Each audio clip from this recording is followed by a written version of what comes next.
இன்றைக்கி நம்ம சேனலில் வெண்டைக்காய் வச்சு குர்குரே எப்படி பண்ணுறதுன்னு பார்க்கலாங்க. அதுக்கு இன்றைக்கி நான் 1/4 கிலோ அளவுக்கு வெண்டைக்காய் எடுத்திருக்கேன். இப்போது வெண்டைக்காய் வந்து குர்குரேக்கு எப்படி கட் பண்ணுறதுன்னு பாருங்கள். ஃபஸ்ட்டு மேலே கீழே இருக்கக்கூடிய டாப் பாட்டமாக நம்ம கட் பண்ணிவிட்டு இந்த மாதிரி எடுத்துக்கலாம். வெண்டைக்காய் நல்லா வாஷ் பண்ணி தண்ணி இல்லாமல் தொடச்சிட்டே எடுத்துக்கணுங்க. இப்போது இதை 2ஆக கட் பண்ணிக்கலாம். இப்போ உள்ளே இருக்கிறத இந்த மாதிரி நீளமாக கட் பண்ணிக்கலாங்க. ரொம்ப மெலிசாக கட் பண்ணிட்டிங்கன்னா நம்ம குர்குரே பண்ணுறதுக்கு நல்லா இருக்காது. அதனால் இந்த மாதிரி பீசஸாக நீங்கள் கட் பண்ணிவிட்டு உள்ளே இருக்கக்கூடிய விதைகளை இந்த மாதிரி நீங்கள் எடுத்துக்கணுங்க. அந்த விதையோடு போடலாம், பட் அந்த விதை எல்லாமே நம்ம எண்ணெயில் வந்து விழுந்துச்சு அப்படின்னா எண்ணெய் வேஸ்ட்டாக போயிடும். அதனால் இந்த மாதிரி கட் பண்ணிக்கணும். இதே மாதிரி இன்னொன்று கட் பண்ணி காட்டுறேங்க உங்களுக்கு.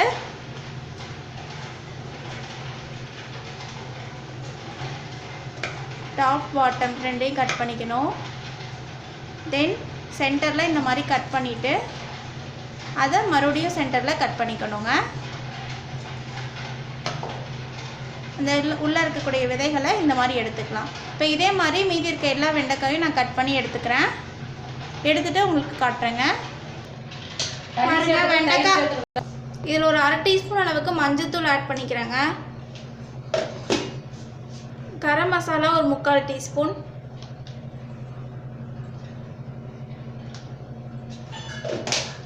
வரமிளகாய் தூள் காரத்துக்கு ஆட் பண்ணிக்கலாம்.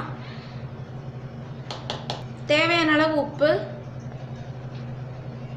இப்போ இது எல்லாத்தையும் சேர்த்து நல்லா ஃபஸ்ட்டு மிக்ஸ் பண்ணிக்கலாங்க.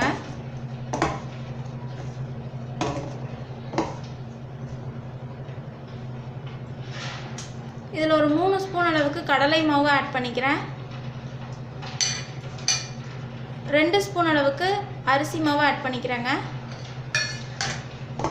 இப்போ இது எல்லாத்தையும் சேர்த்து ஃபஸ்ட்டு நல்லா மிக்ஸ் பண்ணிக்கலாம். அப்புறமா நம்ம கொஞ்சமாக தண்ணி தெளிச்சுக்கலாங்க. இப்போ இதில் கொஞ்சமாக தண்ணி தெளித்து விட்டுக்கலாம். ரொம்ப தண்ணி தெளிச்சிடக்கூடாது. லேசாக அந்த ஈரப்பதம் அதில் ஒட்டுற அளவுக்கு நல்லா வந்து தெளித்து விட்டால் போதும். இது எல்லாத்தையும் சேர்த்து இந்த அளவுக்கு மிக்ஸ் பண்ணிக்கலாங்க.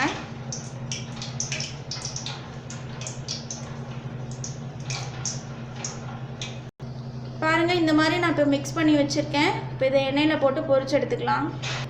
பொரிச்சு எடுக்கிறதுக்கு கடாய் வச்சு எண்ணெய் ஊற்றி எண்ணெய் நல்லா சூடாயிடுச்சு. இப்போ இதில் போட்டு பொரிச்சு எடுத்துக்கலாங்க.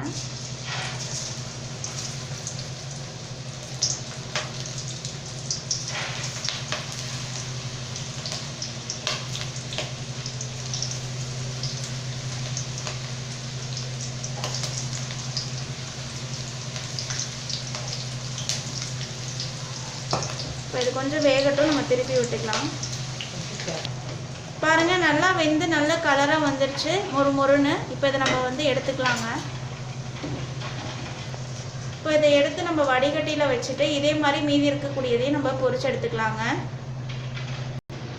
அவ்வளோதாங்க, நமக்கு சூப்பரான ஒரு ஸ்நாக்ஸ் அண்ட் சைடிஷ் ரெசிபி தயாராகிடுச்சு. இந்த ரெசிபியை உங்கள் வீட்டு கிச்சன்லேயும் மறக்காமல் ட்ரை பண்ணி பாருங்கள். ட்ரை பண்ணி பார்த்து பிடிச்சிருந்துச்சுன்னா எங்கள் கரூர் கிச்சன் சேனலை லைக் பண்ணுங்கள், கமெண்ட் பண்ணுங்கள், சப்ஸ்கிரைப் பண்ணுங்கள். அப்படி கூட இருக்கக்கூடிய பெல் ஐக்கானையும் ப்ரெஸ் பண்ணிடுங்க. அப்போ தான் நாங்கள் போடுற வீடியோஸ் உங்களுக்கு உடனே வந்து சேரும். இந்த வீடியோ உங்களுக்கு பிடிச்சிருந்தா ஷேர் பண்ணுங்கள். தேங்க்யூ.